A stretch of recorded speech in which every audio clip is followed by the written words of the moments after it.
So you want to know if it is worth it to buy a V Battle deck like this Venusaur one I have here? Well, in today's video, I will give you both the pros and the cons, as well as battle with it so you can see if it is worth buying.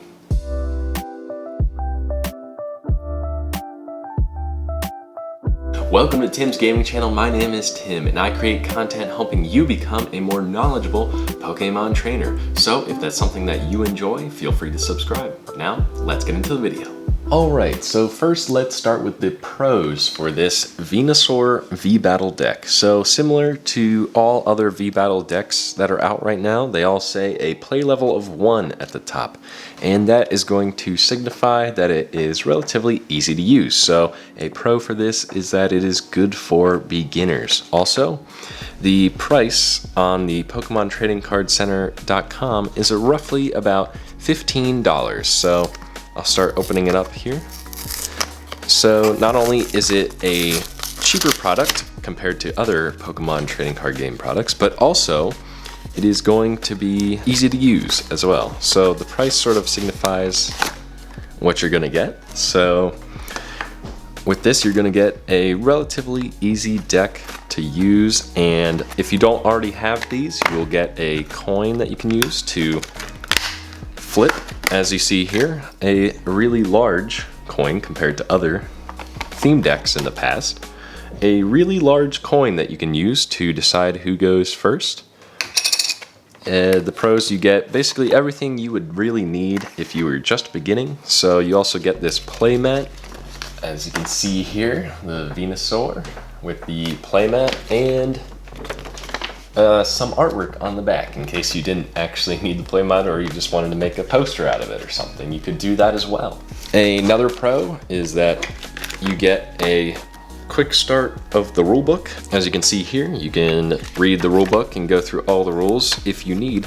I have a video focused around teaching everyone how to play the Pokemon trading card game. So if you'd rather watch a video than read, that is totally understandable. Also comes with a little instruction booklet that sort of talks you through the deck and how to use it. So on the other side, it tells you about the Blastoise V Battle deck as well, in case you get that one or any other ones like the Gardevoir or Victini are both out right now. Of course, you get damage counters, which can be beneficial for anyone who is just beginning.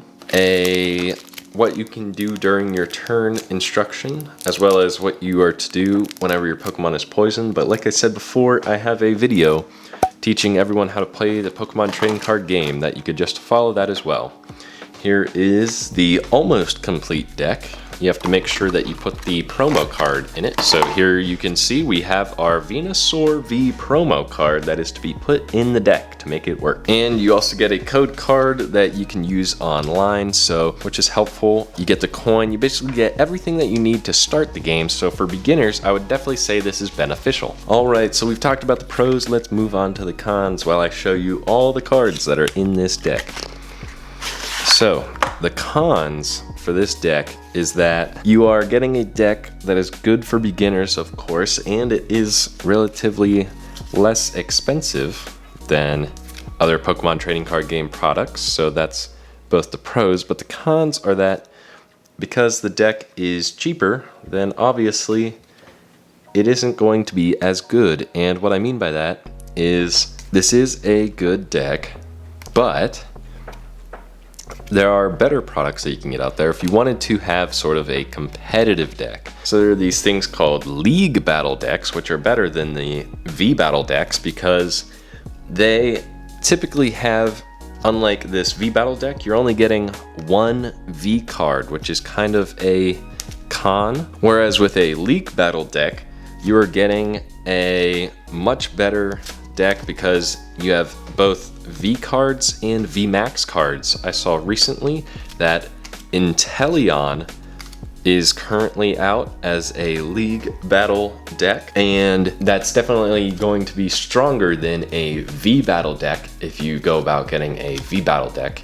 So while this deck is good to pick up and it is relatively inexpensive, if you wanted to spend $30 instead of $15, then you could always pick up a League Battle deck, and that will be stronger than your V Battle decks. Because the V Battle, you only get one V card, which isn't as good. So definitely would suggest, if you wanted to go and like play competitively, maybe at like a local card store perhaps, then the League Battle would be much stronger and probably a better option. It's probably also going to have better supporter and item cards, so you're definitely going to have an advantage there as well. It's not to say that you can't win with the V Battle deck, you certainly could. It's just going to be a little bit more challenging. Alright, so here, those were all of the cards. So I'm about to play 5 games so we can see how good this deck really is. Alright, so as you can see here, I just played my first game and it seems that I have underestimated this deck because I just took out somebody who had Toxtricity VMAX as well as Crobat V, which are used a lot in competitive right now. Well, at least the Crobat V is, but as you can see here, I underestimated this deck. You can do a ton of damage with just a few energies on your Pokemon. As you can see here, Go-Go was my MVP because he used Takedown multiple times to do 160 damage, which was just insane because there was not much my opponent could do about it. They took too long to build up their cards and put energy on their Pokemon, and I just kept sweeping them. So it was a close game though. It was definitely close. It came down to my opponent had 2 prize cards. I only had 1 remaining and I won with that 1 prize card.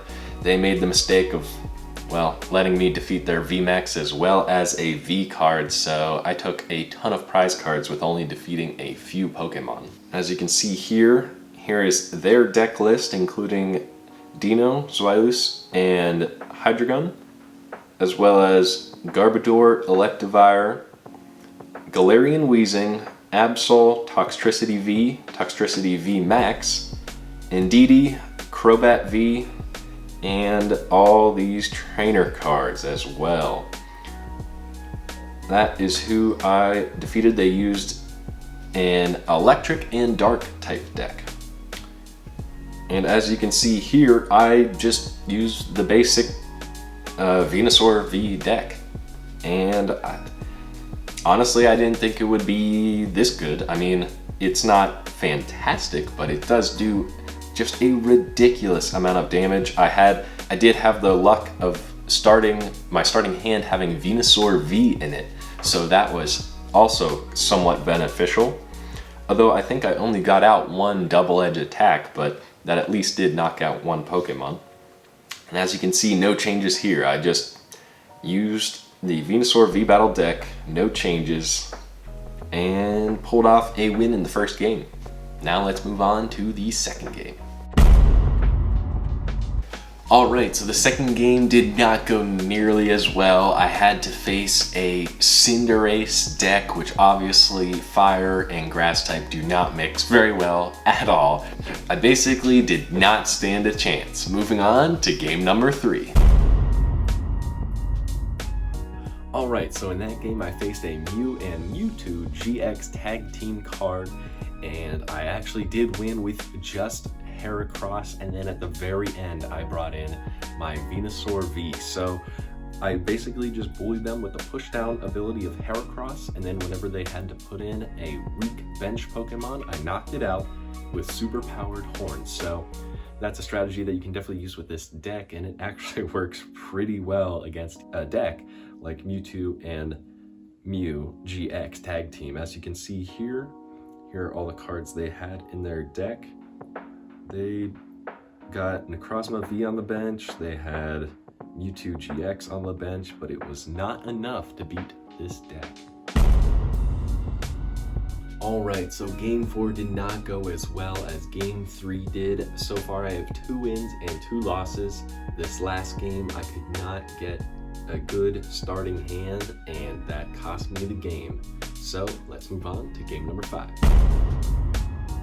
Alright, so the last game was probably the least exciting out of all of them because my opponent had to forfeit because he didn't have any bench Pokemon and he only drew one card to put in his active spot after a mulligan, so it was not a good battle at all. But I did, as you can see here, use Indeedee, which was a great card in this deck to get on your first opening hand because you put them in active spot and they keep using Helping Hand to basically rev up your bench Pokemon and give them grass energy. That was the fifth and final battle, and even though I wouldn't really count the forfeit at the end, I pretty much went 50-50 in my games where half of them were wins, half of them were losses. But if you count the forfeit, I guess that means I came out with 3 wins and 2 losses. Okay, now let's review.